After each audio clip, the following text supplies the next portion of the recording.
Hey, what's up, lightboltjoe here. Today we're going to discuss the 2014 live-action slash CGI film, Teenage Mutant Ninja Turtles. Um, this is a Paramount film. This is a Nickelodeon Paramount project because Nickelodeon has had the rights to Ninja Turtles since the 2000s, and so 20 years strong of half the life of Ninja Turtles has been with Nickelodeon. I will say that. Um, this is a film. And I remember watching it in the theaters with friends at the time. And I remember, I don't know why, but I remember half the friend group left in the middle of the movie to like hang out in the lobby or something like that. And then like they came in at the very end. And I'm like, where did you go? And they're like, we were bored. And I was like, okay. So I remember that memory came flooding back to me during a certain part of this. And I was like, oh, this is that movie. I saw this once in theaters with that one friend group back in 2014 when it came out in theaters the opening weekend. I remember that. And I remember I didn't like it because it was nothing to do with the Ninja Turtles. Like, why these giant 6-foot turtles, things, right? Why they look like they're in their late 20s when they keep saying they're teenagers.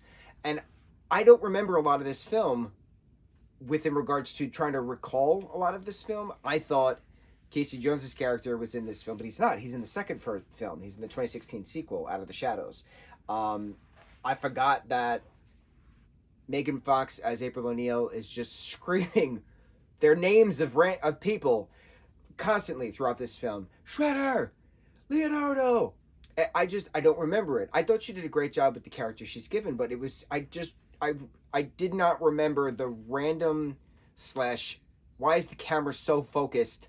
And then eventually she takes the breath to then scream the name. It's just, the directing was horrible in this film. I will say that.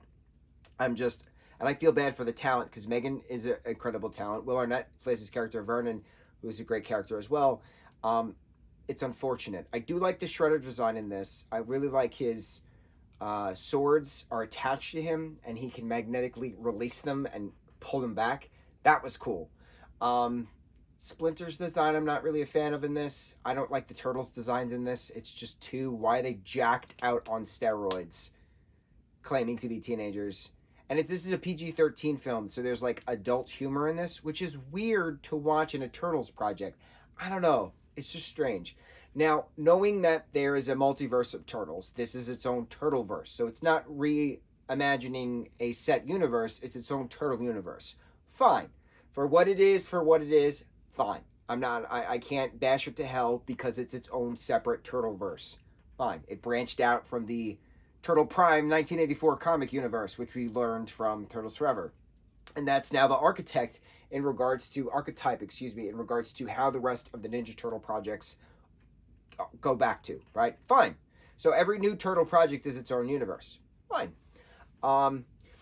With that being said, when they made an adult joke, it was awkward and cringe because it's not the Turtles we're used to. But again, this is its own universe.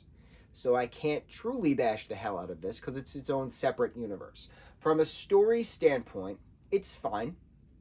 I don't like at all how they changed the origin of these turtles. Again, it's its own universe. I don't have to like it. And most people didn't. And that's why after the second film, they didn't make a third one. The change is, in this universe, the turtles are experiments, not accidents. The turtles we all know and love happened to be in the sewer, happened to crawl through some ooze, and they grew and Splinter raised them, right? In this, they were experiments and April O'Neil's childhood pets in the 1990s, in 1999, technically, when we had a camcorder, she's revealing stuff. Her father is a doctor, and Dr. O'Neill works with, what's his name? Surma? I don't know. I don't even remember his name. It's a bad evil villain character, right?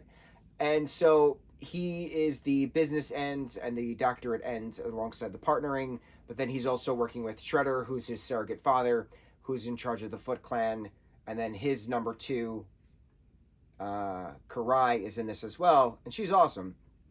And then some iterations, Karai's his daughter, some iterations she's his pseudo daughter, Some iterations, she's just the number 2 in charge of the Foot Clan, and I think that was one of those moments. She's number 2 in charge of the Foot Clan.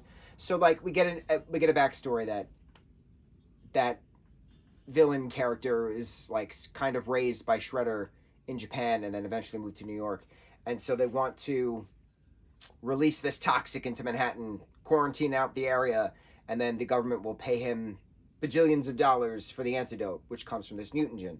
And the mutagen is derived from this alien green stuff that's seen in a lab, not referenced to zoos, but they derive this mutagen from the alien slime and inject it into the turtles and the rat in the lab to see how the mutagenic properties can affect and how the cell reproduction can be quicker, and the cell can just fix itself immediately and stuff, right?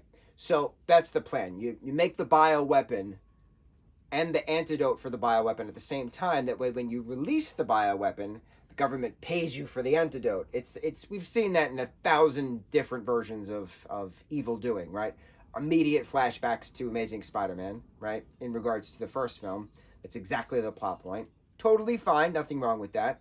One of my favorite books, in regards in the Read, Write, and Present stories, City of the Plague God, that has the same principles as well. This god is releasing this toxins into New York City. All this happens in New York City. Spider-Man, Teenage Mutant Ninja Turtles, City of the Plague God, and then what's the antidote? So we've seen this. I myself have seen this a bunch of times, and I have no problem with it. It's just we've seen it 1,000 times. So what's next? What's new, right? So to have these mutated turtles and rat Splinter be experiments, not accidents,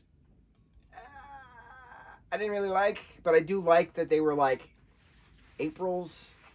So I thought that neat little family tie-in was cute, but like keep them as accidents. I don't know. It's not that it irked me. It's just I didn't like all of the changes, and it's fine. I didn't have to like all the changes, but in hindsight, I did have to like the changes because that's why I didn't see the second one in theaters. And I remember I didn't see the second one in theaters. Now that it's coming back to me, I didn't see the second one in theaters. I remember seeing the trailer, and I remember seeing Stephen Amell playing Casey Jones in the trailer, but I definitely don't remember seeing the second in theaters because I didn't like the first one so much. I didn't like the 2014 one so much. But that was 10 years ago, and it's very weird to say 2014 was 10 years ago when in actuality it was 10 years ago because we're in 2024. So 10 years ago when this film came out, and I saw it with my friends, that group of friends at the time, and half of them left to go hang out in the lobby, which is still weird, and it's just very confusing to me 10 years later. I never saw it again after that. And I understand why. A lot of this story is completely redone. It's just a complete reboot for reasons unknown. And I don't think that's based on source material in regards to the comics. I mean, there could be spin-off comics that I'm not familiar with where they're experiments, not accidents. I'm not 100% certain, but the Turtles that we've seen in regards to TV series, in regards to films, there have always been an accident, that there's been ooze. That's the premise. Secret of the Ooze is the second greatest turtle film ever made. Most fun, I will say that. Turtles Forever obviously has to be the greatest because that brings us to Turtle Prime. And then 2007's TMNT still shocked me as to how great it was, and I'm fortunate. I'm still embarrassed that I never saw it, and most of us never saw it, and that's why they didn't make any more of those, because that was a great concept. Great concept. This one, not a good concept. Well done in regards to visual effects, well done in regards to the actors did a great job with the material they were given. I don't understand why the director needed to pan the camera to Megan Fox as she's staring off into the sunset, and then eventually screams the character's name, and then still pans on Megan Fox. Like, I don't get it. If you want her to scream, then have her scream. But, like, pan to her screaming and pan back.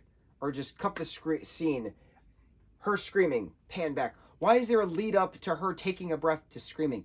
It's awkward. It's not Megan's fault, not at all. I don't blame her at all. I blame the director entirely. And that's why the director is not the director of the second film.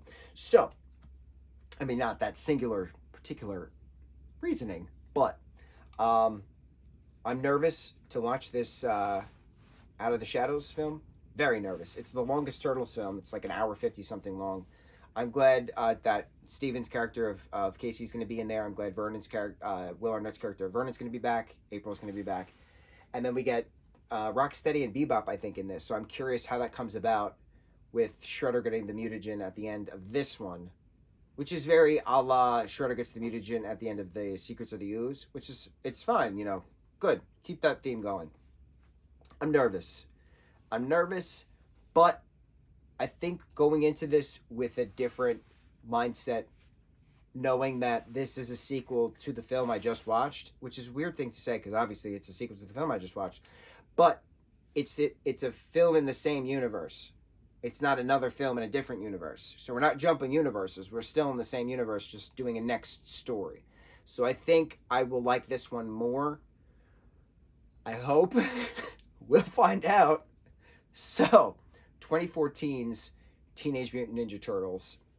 On to the next review. Mucho mahalo.